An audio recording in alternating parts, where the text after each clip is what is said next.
Sabi ni Ma'am Jenaline dito, maganda siya talaga. So ito yung tinutukoy niya, yung cloves na iniinom ko tuwing umaga. Nahalo ko siya sa kape, guys.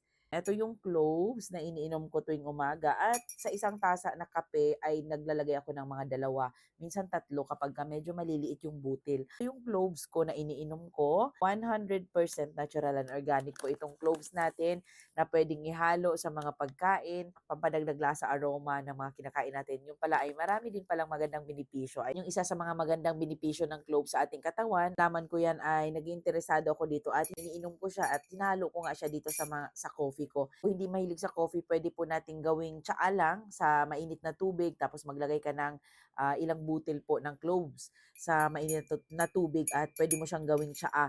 Pwede rin po sa mga kahit anong inumin natin. Maganda po siya sa mainit na tubig, mas nag-e-extract siya, mas kumakata siya.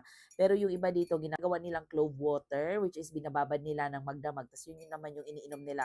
So, depende po sa kung paano natin siya inumin. And guys, kahit na 100% natural and organic to, wag lang tayong sumobra sa pag-take nito or in moderation pa rin kasi lahat ng sobra ating katawan ay hindi na rin maganda. Maraming salamat Ma'am Ginaline sa maganda mong feedback dito sa ating cloves and sa lahat ng mga gustong mag-try nito, i-click nyo lamang po yung yellow basket.